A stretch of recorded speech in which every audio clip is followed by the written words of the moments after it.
Retour pour de nouvelles aventures. Alors ça va donc se démarrer. Nous sommes le 12 juillet 2021, lundi 12 juillet, pour un nouveau podcast, 13h30, 14h. Ça vous dit quelque chose? Eh bien ça s'enregistre, puisque ça se retrouve évidemment sur vos plateformes en replay, mais aussi sur le Bonjour la Base, sur Spotify, SoundCloud, l'Apple Podcast. Alors bientôt 30, 13h30. Et puis comme ce monsieur Branson vient de voyager dans l'espace, ou presque dans l'espace, on va repartir voir un petit peu ce qui se passe pour les prochains touristes spatiaux, ceux qui pourront embarquer chez Virgin Galactic, soit chez Blue Origin, et même SpaceX pour la suite. Et et il est 13h30.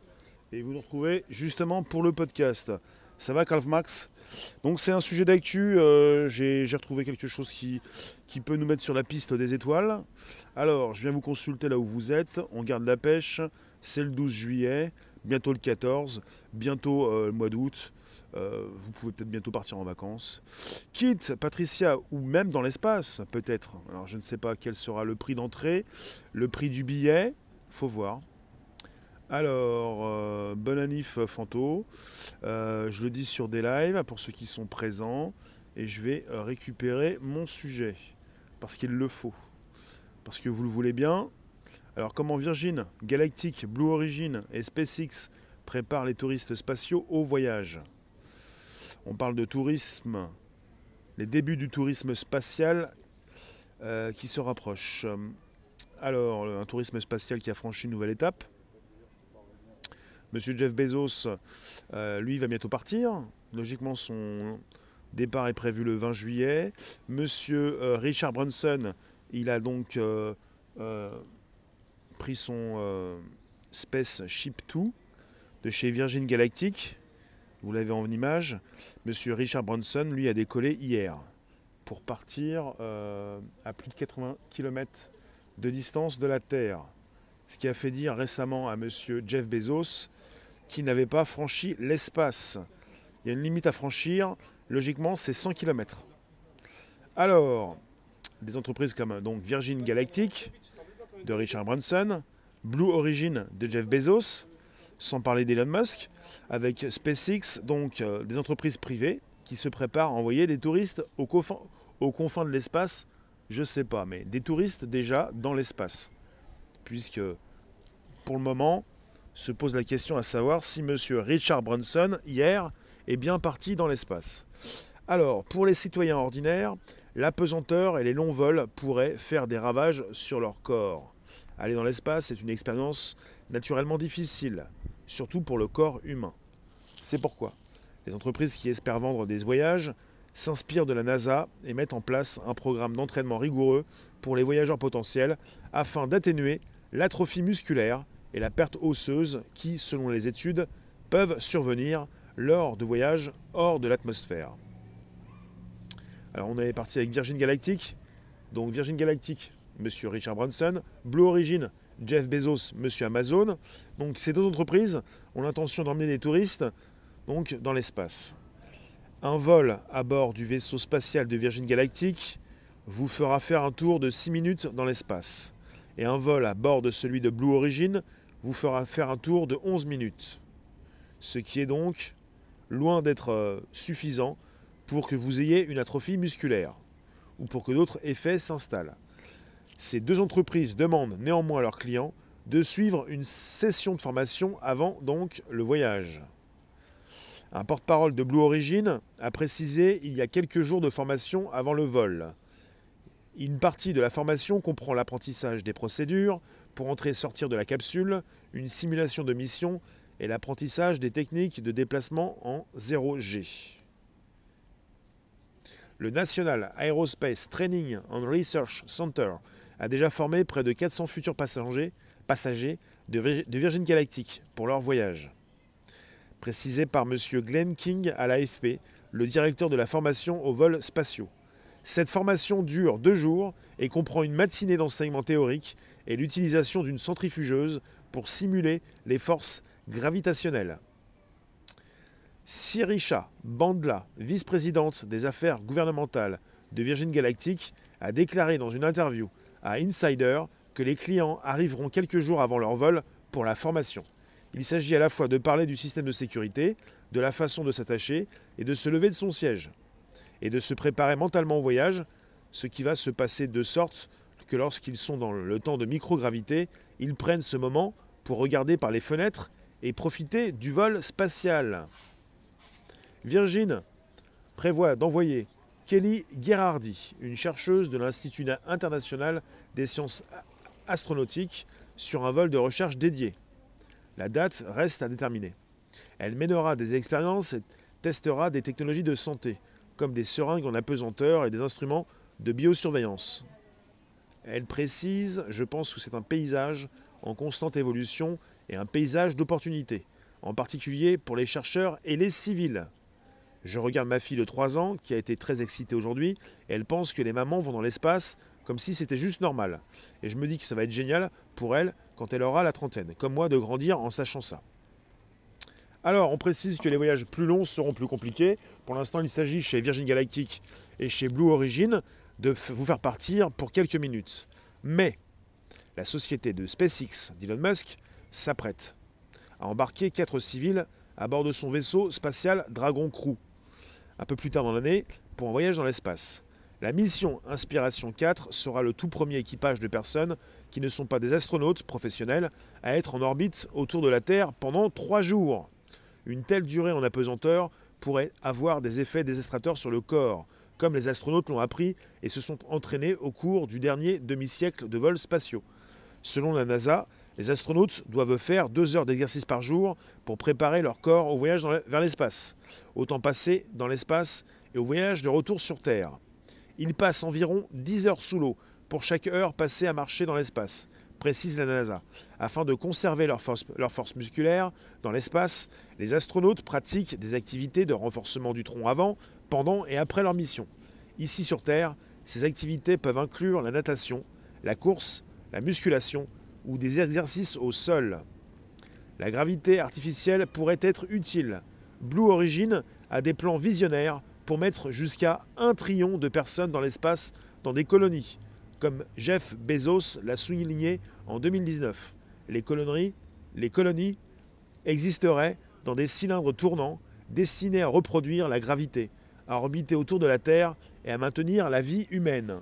Son projet est soutenu par une nouvelle étude publiée dans la revue Nature en avril, qui a révélé que les effets de l'apesanteur sur les muscles pourraient être atténués par une gravité artificielle. Les scientifiques ont mesuré ces effets en envoyant 2 groupes de souris en orbite dans la Station spatiale internationale pendant 35 jours afin d'étudier les effets de la gravité terrestre par rapport à la microgravité. Sans surprise, leurs conclusions indiquent que la gravité artificielle pourrait contribuer à stopper la dégradation de la masse musculaire et l'altération des expressions génétiques liées à l'atrophie qui se produisent dans l'espace. Je fais une petite pause pour venir vous retrouver pour savoir un petit peu ce que vous dites, ce que vous pouvez justement positionner en termes de commentaires sur ce podcast. Merci de votre présence. De nuit comme de jour, merci de le préciser.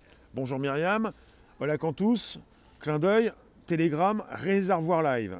Et pour ce qui concerne justement la playlist des podcasts, elle vient d'être fournie sur YouTube par Réservoir APPS.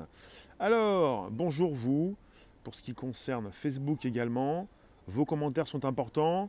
Je crois que j'ai vu un petit peu passer des prix. Je vais vous préciser un petit peu certaines choses par la suite. Pour l'instant, je viens vous voir, Isabelle, Brigitte, Marie-Daisy, des lives. Pour ceux qui l'en retournent, j'allais dire, le coffre, je vous l'envoie. On est toujours sur un podcast, je vous précisais. Vous pouvez justement nous retrouver sur Telegram, de nuit comme de jour, Réservoir Live. On est sur un sujet d'actu puisque monsieur Richard Branson vient de partir dans l'espace. Alors pour certains, ce n'est pas l'espace. Il se chicane pour savoir s'il a franchi la limite des 100 km. Pour des spécialistes qui précisent qu'il s'agit d'une ligne qui s'appelle Kármán et qui doit être envisagée pour savoir si vous franchissez l'espace. L'espace, pour certains, c'est un espace qui s'étend au-delà des 100 km, au-dessus de la Terre. Pour d'autres, l'espace, ça peut être cet espace qui a été franchi par M. Richard Branson hier. Il a dépassé les 80 km. Vous avez les médias qui commencent un petit peu à positionner ces candidats là.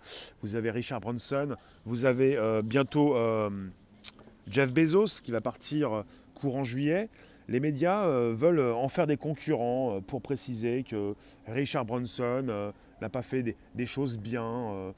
Moi je dirais plutôt le contraire. Pour ce qui concerne M. Richard Branson de Virgin Galactic, ça fait aussi très longtemps qu'il espère et qu'il envisage et qu'il fait tout pour aller dans l'espace, ce qu'il a fait hier, et pourquoi pas avant monsieur Jeff Bezos.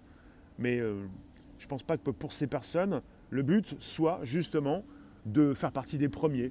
En tout cas pour monsieur Richard Branson, qui a plus de 70 ans, justement, il est parti à plus de 80 km, 90 à plus de 90 km de hauteur. Ce ne serait pas assez pour monsieur Jeff Bezos. En tout cas, il l'a fait. Il est parti, il a eu le courage de le faire. Pour un grand patron, je dis bravo. Et monsieur Richard Branson s'est souvent exprimé de la sorte. Il a souvent fait des choses, pas le premier par rapport à d'autres entreprises, mais il a fait les choses en tant que patron. Il s'est bien mouillé, il a bien mouillé le maillot, comme on peut dire. Enfin, finalement, je vais retourner voir un petit peu ce que j'avais sous les yeux. Alors, j'étais parti sur la formation et finalement, par la suite, les colonies. Et je vous ai précisé que certains passent 10 heures sous l'eau pour chaque heure passée à marcher dans l'espace. Ensuite, pour ce qui concerne les colonies de monsieur... les colonies, c'était monsieur Jeff Bezos ou... Les colonies, Jeff Bezos, oui. Alors ensuite, les billets, voilà les prix. Les billets de Blue Origin. Blue Origin, c'est monsieur Jeff Bezos, hein, monsieur Amazon. Les billets de Blue Origin se vendent actuellement jusqu'à 2,8 millions de dollars. C'est 2,3 millions d'euros pour un siège sur son vaisseau spatial New Shepard. Et le prix pourrait encore augmenter lorsqu'une vente aux enchères en direct. Là, je vous ai pris un ancien article. On a eu des ventes aux enchères le 12 juin dernier. Virgin Galactic a effectué son 3e vol d'essai aux confins de l'espace le 22 mai. L'entreprise se prépare à emmener des touristes dans l'espace dès 2022. On précise que quelques 600 000 clients ont déjà payé de 200 000 à 250 000 dollars pour un siège, soit donc de 165 000 à 205 000 euros. C'est près de 10 fois moins cher chez Virgin Galactic. Jeff Bezos, on est parti jusqu'à près de 2,3 millions d'euros. Pour Virgin Galactic, c'est plutôt jusqu'à 205 000 euros. Alors, SpaceX n'a pas dit combien son premier passager, Yusaku Maezawa, a payé pour participer à la première mission lunaire de l'entreprise. Pour SpaceX, le but, c'est de partir, je crois que c'est partir autour de la Lune. Il y a plusieurs choses, en fait, qui se mélangent. J'avais pensé que pour SpaceX, le but était de se poser sur la Lune. Il est question pour SpaceX de partir sur Mars, mais il serait déjà envisagé un petit voyage autour de la Lune. Alors Elon Musk a précisé en 2018 que ce monsieur Yusaku, son premier passager, il paie beaucoup d'argent qui contribuerait au vaisseau et à son booster. Bon, je pense que ça doit se compter en millions de dollars, plusieurs millions. Il paie en fin de compte pour que les citoyens moyens puissent voyager vers d'autres planètes. Voilà. Je vous remercie en tout cas de votre présence. On peut discuter de tout ça. On va en parler quelques minutes. Pour ceux qui ne connaissent pas le rendez-vous, c'est le premier podcast live conversationnel du lundi au vendredi de 13h30 à 14h. Ça se retrouve sur le Bonjour la Base, Spotify, SoundCloud, l'Apple Podcast. Pour ceux qui veulent partir dans l'espace, j'aimerais beaucoup que monsieur Richard Branson nous propose des images de l'intérieur de sa navette sur ce qu'il a fait hier par rapport à son décollage, par rapport à sa visite à plus de 90 km de hauteur, tout ce qu'il a pu justement voir pour ce qu'il a vu de la Terre. Ça m'intéresse. Pas simplement des photos très proches de votre pays, mais plutôt de la Terre. Ce qui m'intéresse, c'est ce qu'il voit là-haut. Pas ce que fait en ce moment Thomas Pesquet pour prendre des photos rapprochées des gros plans, ce que peuvent faire déjà les satellites. Je veux voir la Terre, je veux voir ce qu'ils voient eux-mêmes. pour justement être en position de participer un petit peu à l'aventure. Ça m'intéresse grandement depuis toujours. Bonjour Vanson. Jardin, tu nous dis on ne peut pas parler de touristes spatiaux. Bah si, ça commence comme ça. On peut parler de touristes spatiaux puisqu'il s'agit de personnes qui ont payé leur billet pour aller dans l'espace. Merci pour le bonjour, bonjour vous tous. Alors, vous me dites 200 000 $ le billet de base. Oui. Mais 200 000, c'est pour Virgin. Pour Jeff Bezos, on est parti, alors je n'ai pas le prix de base, on est parti sur des prix qui vont jusqu'à plus de 2 millions d'euros. Pour Virgin, jusqu'à plus de 200 000. Donc ça nous fait du 1 sur 10. Il est évident que ça va vous coûter beaucoup moins cher de partir avec Virgin. Après, je pense que ça va intéresser beaucoup de monde, tout ça. De pouvoir peut-être aller voir un petit peu comment ça se passe au-dessus de la Terre. Il y a peut-être beaucoup de platistes, comme ils s'en moquent régulièrement, qui vont souhaiter aller voir un petit peu comment ça se passe. Mais peu importe, de toute façon, c'est pas ça le problème, c'est pas ça le sujet, c'est pas ça l'envie. L'envie, en tout cas, c'est pour ceux qui, peut-être, beaucoup, pour beaucoup d'entre vous, pour beaucoup d'entre nous, on n'a pas les moyens de payer 200 000. Ça serait intéressant d'avoir une caméra en direct, une caméra sûre qui filme tout ce qui se passe pour qu'on mette tout le monde d'accord, pour montrer un petit peu ce qui se passe dans la navette et à l'extérieur de la navette, pour filmer la Terre, pour arrêter de nous montrer des images qui ont été justement, qui sont déjà en notre possession, mais bon, qui font douter beaucoup de personnes. Vous pouvez toujours inviter vos contacts, vous abonner, récupérer le lien présent sous la vidéo pour l'envoyer dans vos réseaux, plateformes et profils. On a parfois pas mal de photos qui ont été récupérées par les satellites et puis pour former justement de belles images.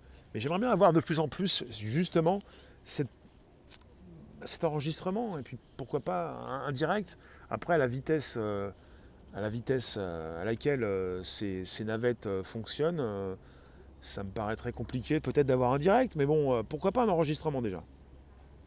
Alors, si ça pouvait faire comme dans Gare à la bête. Ah, je ne connais pas ce roman. Philippe Joseph Farmer fait partie des grands écrivains de science-fiction. Philippe Joseph Farmer. Mais je ne connais pas Gare à la bête. Mais j'irai voir en fait ce qu'il a écrit par rapport à ça. Je viens vous lire également sur YouYou. Il y a beaucoup d'avions qui passent au-dessus de ma tête aujourd'hui. Et là, je pense que c'est en rapport avec le 14. Combien de clients? Ah oui, je vous ai précisé ce qui avait déjà été... comment dire? Alors, chez Virgin Galactic, quelques 600 clients. Vous avez 600 clients qui ont déjà payé entre 200 000 à 250 000 $ pour un siège. 600 clients. On peut, dès lors, parler de tourisme spatial. Si vous avez autant de personnes qui peuvent dépenser, qui ont déjà dépensé et payé justement leur billet entre 200 000 et 250 000 $. Ce qui représente entre 165 000 et 205 000 €. Bon, on va peut-être résumer à ça. Il y a à peu près, il y a des centaines de personnes qui ont donc payé un billet aux alentours de 200 000 €. Ce qui fait que Virgin Galactic, avec son patron, ils ont bien montré un petit peu la voie, puisque M. Richard Branson n'a pas eu peur. Et moi, je trouve ça courageux. Et je trouve ça très très bien pour un patron de faire ça. Parce que finalement, pour ce qui concerne SpaceX, avec son souhait de faire partir des humains pour aller sur Mars, je me suis toujours dit, même si j'avais les moyens, l'argent pour payer, pour faire partie des premiers, je n'aurais pas envie d'y participer. Parce que je me suis dit, justement, mais même Elon Musk l'a précisé, les premiers qui iront sur Mars vont certainement mourir. Et puis finalement, il y en a beaucoup qui se disent, pour aller sur Mars, tant pis si je meurs, je verrai Mars. Oui, mais perso, j'y ai pensé, je l'ai déjà précisé. Il y a peut-être beaucoup qui vont peut-être aussi mourir avant d'arriver sur Mars. Après que Richard Branson, justement, fasse le premier vol, pourquoi pas? Je trouve ça très courageux et c'est très marketing, très important, puisque ça va peut-être rassurer ces personnes qui ont pris leur billet et faire aussi payer d'autres personnes qui voudront prendre leur billet par rapport à une navette qui a fonctionné, qui est partie au-delà des 90 km de distance. Alors, peut-être que ça pourra, cette histoire, ça va peut-être pouvoir réconcilier les platistes et les globistes. Et puis,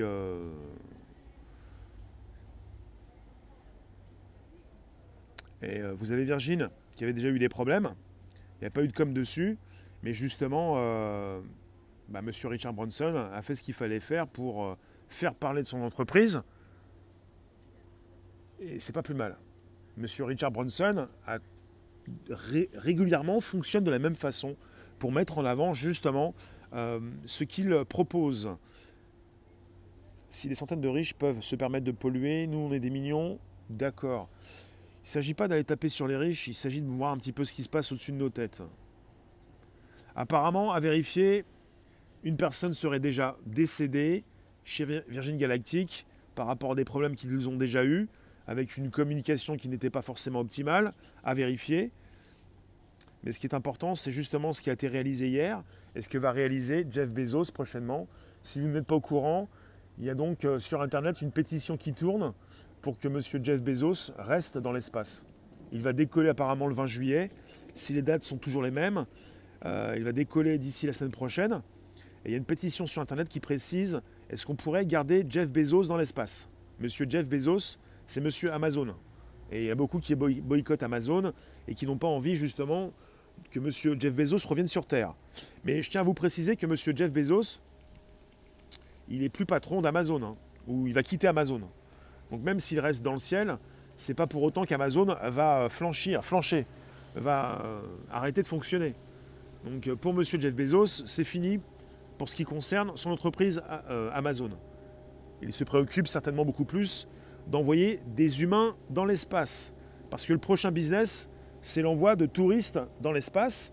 Et c'est justement cette possibilité pour ces entreprises privées de prendre le dessus sur, pour ce qui concerne le SA ou même la NASA. Et c'est surtout de pouvoir contrôler un petit peu tout ça. Contrôler les airs, faire partir des humains, faire payer pour un voyage qui coûte très cher et qui coûtera toujours son prix. Donc c'est d'entamer justement la conquête spatiale, ce qui justement est dans la tête de milliers de personnes depuis des années. Alors la question, en bonus, on pourra voir des ovnis, juste une photo SVP. Si ça concerne un petit peu ce qui se passe dans les foires, peut-être votre photo, on n'est pas chez Mickey, hein, votre photo avec votre alien préféré. Pour aller un peu plus loin, il faudrait parler des planistes et des globistes, et non des platistes. D'accord. On en reparlera peut-être bientôt, hein, puisque quelque part, voilà, en ce moment, dans les médias officiels, ils se moquent aussi des platistes. Alors, pour dire, ah oui, comme ça, on va savoir que la Terre est globe. Mais c'est même pas ce qu'on veut savoir. On veut voir la Terre, justement. On n'est pas des planistes ou des platistes. Marc, tu nous dis, tiens, ils vont sur Elyséeum. C'est une précision que je vous ai apportée tout à l'heure. C'est que finalement, ils voudraient, dans des vols spatiaux qui s'organisent de plus en plus, pouvoir proposer une gravité. Dans l'ISS, ce qu'ils nous montrent, c'est une non-gravité, pour nous montrer qu'ils sont dans l'espace. Il serait intéressant d'avoir ce que nous avons déjà depuis un certain temps dans des films de science-fiction, une gravité organisée. Après, Elyséeum, je ne sais pas. C'est-à-dire, tout à l'heure, je vous ai parlé justement cette possibilité d'emmener des personnes dans l'espace avec des longs voyages dans l'espace, longs voyages spatiaux, qui devraient justement beaucoup moins faire mal aux touristes et pas aux cosmonautes. Parce que là, pour ce qui concerne la formation, l'entraînement, il s'agit pour Virgin Galactic et aussi Blue Origin de vous faire partir pendant quelques minutes. Entre 6 et 11 minutes, suivant les deux compagnies privées, ce qui ne va pas forcément vous faire trop de mal par rapport à une atrophie peut-être musculaire. Il faudrait pour cela partir plus longtemps. Et chez SpaceX, ils proposent bientôt de partir pendant 3 jours. Mais ils vont faire un décollage pour un voyage autour de la Lune. Je n'ai pas trop compris pourquoi. Jardin, tu nous dis emmener des personnes dans l'espace, mais pas n'importe qui. Pensez que ces personnes qui payent 200 000 $ le billet ont signé des contrats pour ne pas forcément révéler quoi que ce soit.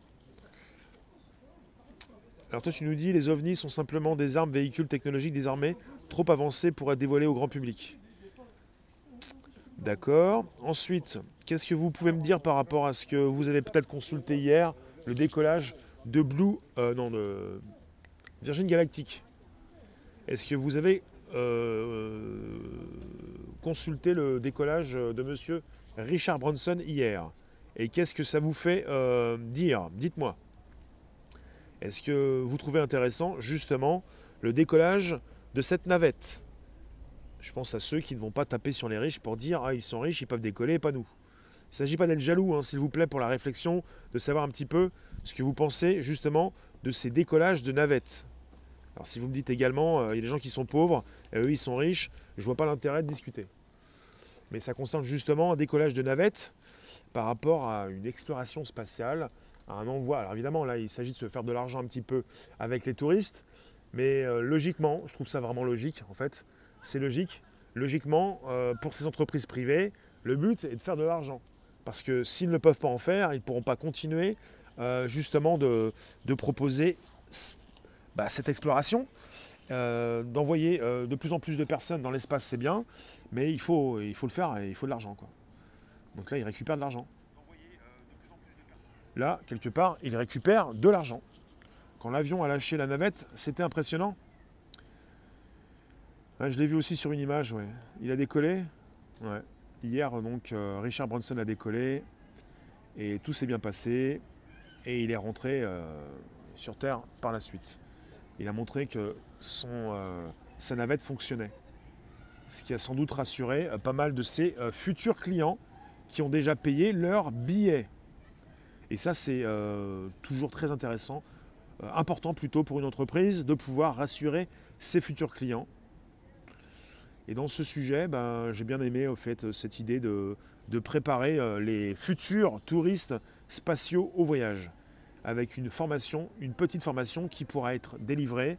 Et je tiens à vous lire justement, à vous répéter certains faits. Et je viens de vous lire, il n'y a même pas 3 secondes sur Facebook, mais je reviens. D'accord, mais je n'avais pas forcément envie de dire ça. Ensuite, on continue. Alors, si de plus en plus de personnes... Et alors, quelque part, je vous le dis, c'est positif. Arrêtez de vous angoisser, de vous poser des questions, et patati et patata. C'est très positif. Pour ce qui concerne les décollages des êtres humains pour aller sur la Lune, vous avez toujours quelques personnes encore en vie, mais très peu de personnes qui ont quitté le sol. Mais pour ce qui va concerner justement les 600 prochaines personnes qui vont prendre le Virgin Galactic, vous aurez certainement des réponses à vos questions. Parce qu'il y aura de plus en plus de personnes qui vont quitter ce sol. Et vous aurez des réponses à vos questions. Ça, c'est évident, beaucoup plus. C'est statistique. Plus il y a de personnes qui voyagent, plus vous avez des réponses par rapport à cette nouvelle forme de voyage. Alors, pour ce qui concerne la formation, qu'est-ce qu'on avait tout à l'heure? Il y a quelques jours de formation avant le vol, chez Blue Origin. Une partie de la formation comprend l'apprentissage des procédures pour entrer et sortir de la capsule, une simulation de mission et l'apprentissage des techniques de déplacement 0G, d'accord. Ah oui, c'est ça aussi, tout à l'heure je vous l'ai dit. La National Aerospace Training and Research Center a déjà formé près de 400 futurs passagers de Virgin Galactic pour leur voyage. Donc chez Virgin Galactic, ils ont déjà 600 personnes qui ont payé les billets et 400 personnes qui ont déjà été formées. Donc ça va vite. C'est pas pour rien que monsieur Richard Branson, hier, a décollé pour dépasser les 90 km de hauteur et revenir sur Terre, avec une formation qui dure 2 jours, qui comprend une matinée d'enseignement théorique et l'utilisation d'une centrifugeuse pour simuler les forces gravitationnelles. Quelque part, on est parti sur du très lourd. Très très lourd. Centrifugeuse, faut aimer ça. Hein. Attention à la nausée. Hein. C'est noté Jean-Marc. Alors, si c'est pour avoir une soupe de médiatisation, ce n'est que du cinéma, du mauvais cinéma. Non, on n'est pas sur du cinéma, on est sur des personnes qui décollent avec des vidéos qui nous transmettent tout ça. On n'est pas sur du cinéma, on est sur des images. On n'est pas reparti pour le premier pied de l'homme sur la Lune, avec une vidéo et puis des négatifs qui ont été perdus. On est parti sur de la vidéo Et de plus en plus, ce qui est important, c'est de pouvoir avoir des transmissions, un direct, des images et des personnes qui ont fait le voyage et qui pourraient vous dire ce qui s'est passé, si vous doutez toujours. Et quelqu'un, après, si vous n'avez pas la possibilité de vous payer un billet, le mieux, c'est d'avoir quelqu'un de confiance qui part à votre place et qui décolle, comme ceux qui ont déjà pris l'avion, pour vous dire, on peut décoller, on peut partir à 90 km de hauteur. Et je tiens à vous préciser, pour tous ceux qui doutent, prendre l'avion, c'est possible. Il y en a qui l'ont fait, et ils l'ont vraiment fait, ils le font encore, et puis ils sont au-dessus de vos têtes. Ça, c'est possible. Alors, pour Monsieur Virgin Galactic, il est parti hier, il a été filmé. Connaissez-vous l'impact sur l'environnement? Merci. Non, je ne connais pas l'impact sur l'environnement. C'est pas l'environnement qui m'intéresse. Et en ce moment, c'est pas l'écologie non plus qui m'intéresse, c'est la disparition des espèces, et c'est surtout l'utilisation intensive des sols, mais pas forcément le climat. Mais en tout cas, pour l'instant, on est parti sur de la tech. Je n'ai pas tous les détails. Hein. Je ne peux pas vous dire l'impact sur l'environnement par rapport au premier vol de Virgin Galactic hier. Donc le 20 juillet prochain, à bord Jeff Bezos et son frère. Et également le gagnant d'une mise aux enchères pour 28 millions de dollars. Et il emmène aussi une vieille dame. C'est une vieille dame, non? Wally Funk, 82 ans. Voilà. Caprice de riche? Non, pas du tout. Il faut pouvoir être juste et de ne pas déraper avec vos sentiments. Il ne s'agit pas d'un caprice de riche, il s'agit de l'installation, d'un démarrage de l'exploration spatiale qui commence avec les premiers touristes qui sont riches parce qu'ils ont les moyens justement de payer le billet. Donc ils sont riches.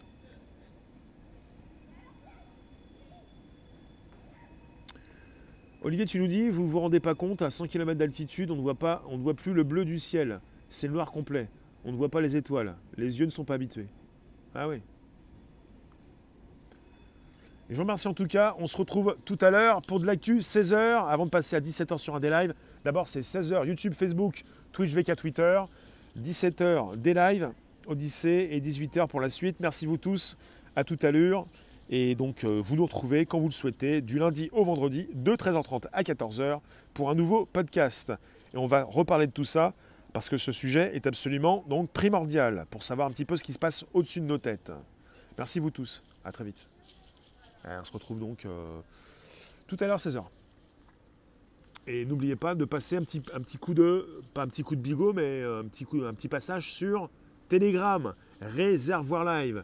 Il y a du passage, il y a des infos qui sont relayées, il y a un chat prévu à cet effet. Merci d'envoyer vos informations, de relayer ce que vous retrouvez, de l'actu, de la tech, ce que vous avez dans les mains, ça nous intéresse. Telegram, Réservoir Live. À bientôt.